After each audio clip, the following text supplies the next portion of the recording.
Neil Patrick Harris, welcome to the Daily Social Distancing Show. Thank you so much, man. This is my first time on the show. I'm excited and a little bit nervous. Oh, well, how can you be nervous? I'm the one who should be nervous because Neil Patrick Harris has touched so many of the greatest shows and movies and productions and everything that we know of. I always find myself wondering in a career like yours, do you think you have the Midas touch, or do you just know where Midas is and what he's about to touch? Man, that's so flattering. I like to sort of see if I can live in Kevin Bacon's wake and be a few degrees away from the real man who's a few degrees away from everyone. I'm old, mate. I've been around for a while doing a lot of disparate things. So thankfully I get to keep working in like weird ways I'd never imagined. Acting, Right. sure, but like hosting award shows, weird, never part of the plot. Writing books, weird. I can just do weird stuff lately. So, it is what it is. You've historically just been one of the most busy people out there. Like you said, writing, singing, performing on Broadway, acting in movies, TV shows, hosting shows. So what have you been doing at the height of the pandemic? Because there was a period where nobody could work. So what were you doing? Yeah, well, I was working right as the pandemic started. I was filming The Matrix 4 in San Francisco, and that was right when everything started being a little bit cuckoo at the beginning of Right. last year. And then we came home. We're about to head to Berlin to film the second half of the movie there, and the lockdown happened, so that got held for a while. I got COVID, my husband, our kids, we all got COVID early on. And so we were just hunkered down. We were fine, like medium on a spicy level. We were like a 4. And then we had antibodies and we felt fine. So we weren't as nervous as some people around us were. But we just kept to ourselves. I've been working a bit, so it was actually kind of nice to exist. We had finished renovating a place and we were able to move in. And I don't know, I thought we have 10-year-old kids, my husband and I, and I think it's important to be showing them the positive aspects of this as much as the negative. This is normal to them. It's not, it's a little abnormal, but it's not super weird like it is to adults. So we've been just acknowledging that this is what it is and spending time together, sitting in each other's sauce and trying to break up fights. And I really feel like I know my family more than I ever have. And that's chaotic, but it's also kind of fantastic. So I've been blessed. And then I went to Berlin, filmed more of that movie. I went to Budapest and filmed a movie with Nicolas Cage. Oh, nice. I never thought. Why do you? Yeah, why do you sound surprised about you? Like, I went to Budapest. It sounds like you were like it was a stopover flight, and then all of a sudden you were in a movie with Nicolas. The way you just said it was like I was in Budapest and I was in a movie with Nicolas Cage. Because I had just finished being in Berlin, Germany, filming a big giant movie, and I thought that was super cool, and that I can now sit back with my family for a while. And then I got an email asking if I wanted to go to Budapest, Hungary, and film a Nicolas Cage movie. Never met the guy. Never thought I'd really be in Nicolas Cage's orbit. And in the middle of the pandemic, Budapest is completely locked down. It was one of those fly there for multiple days of quarantine, film for 2 days and split. Yes, I was yes. there in this hotel, everything, no restaurants were open. Oh, It was yeah, really no. strange, right? So just a weird time to be traveling the globe, filming things right now this last year. But I did it. It's a comedy. It was super fun. And Nicolas Cage is as lovely as you would imagine Nicolas Cage could be. Have you met I him love that. before? I haven't, but I also haven't been to Budapest, so maybe that's how it happens. It's like I go to Budapest and then I'll be in a movie with Nicolas Cage. That's the VIP room ever.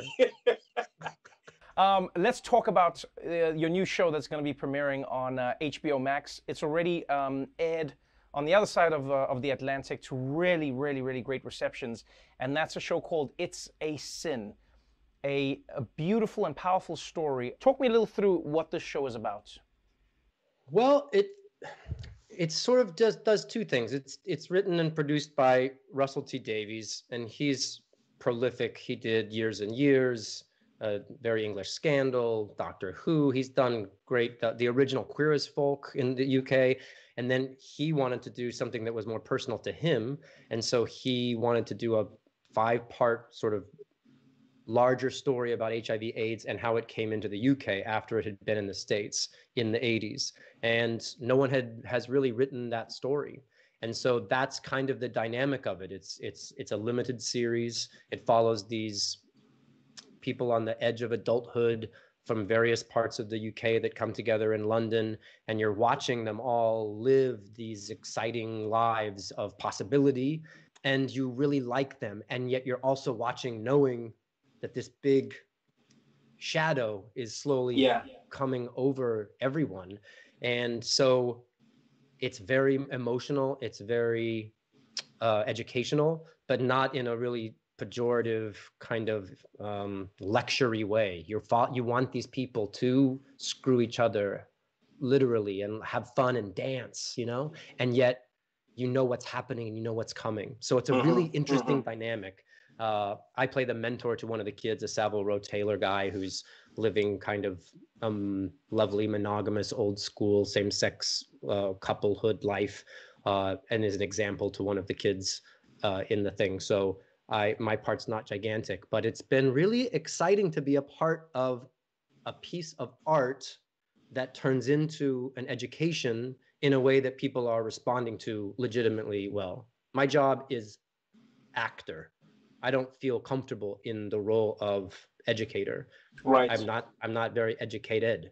So when I am able to be a part of something where people can be effective, where a generation who lived in the world of HIV/AIDS can really have a profound experience reliving things that they had experienced. But more importantly, Trevor, to have a younger generation that quite frankly doesn't really know much at all about HIV/AIDS. That really legitimately doesn't know any of it and how it happened and how it came to be and what it means now. Because essentially you can have, you know, unprotected sex, catch it, take a pill, you should be fine. Like a lot of a younger generation, that's all they know from it. So to be able to educate in a way that's still kind of vibrant, that's a really nice notch to have on a belt. It's a beautiful story, and you know, some of the comments I've seen about it, especially from the UK, have been many of the feelings I had when just watching the first episode was that it's interesting to explore the paradox of the joy that was contained in a world that was overshadowed, as you said earlier, by this ominous feeling. It feels like that was important to show as well, because sometimes stories tell one side of a story, very sad, or only happy.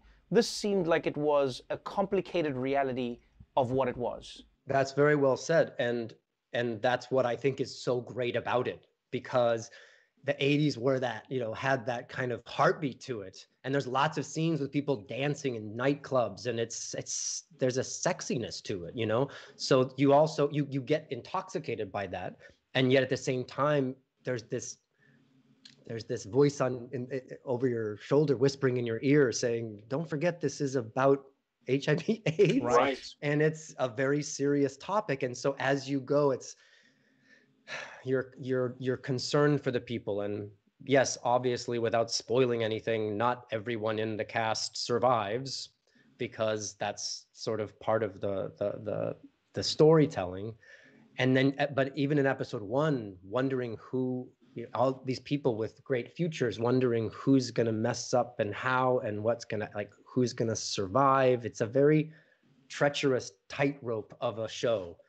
I don't know. I think Russell T Davies has had extraordinary writing after extraordinary writing. He makes content that is really, really vital.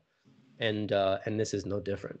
Yeah, it's really been well received in the UK, and when it premieres in the US, it's going to be interesting to see, you know, how people resonate with the story and what they feel about it. Before I let you go, I would love to know how you worked on your accent, because one of the feuds that's constantly you know, brewing between the US and the UK is how people do the others' accents.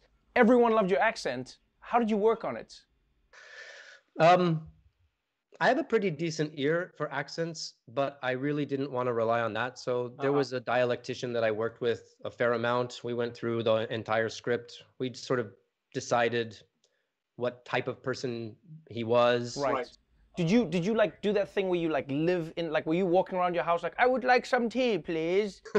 No, I went about a week early to walk around and just kind of sit at pubs and listen to people so that Got my it, ear got was it, just got it. in line for it. The hardest part, to be honest, was when we were filming, my accent, I was fine with my accent as written, but then between takes, I wasn't sure whether I should maintain the accent or whether I should drop it because I didn't want to seem like this weird method actor that like is always in character, always speaking with a posh British accent. And yet it seemed like it was equally strange to To just drop it flip out of it, and right? talk with hard R's the whole time in Manchester, where everyone's talking like this. And so I just kind of split the difference. I probably talked more like a Brit than an American, just to make it easier on myself. But no, man, I have a massive talent crush on the UK. I think the work that they do on television, I think that the work that they do in film and on stage is really exciting and really important. And I've always wanted to be a part of something like that. So I was very conscientious about not just yawning and faking my way through an accent, for sure. Well, just judging by the reviews, I can safely say they've also got a crush on you. Neil Patrick Harris, thank you for joining me on the show. Congratulations on another fantastic project, and here's to the next Budapest, my friend. Cheers, man. We'll see you soon. I appreciate it.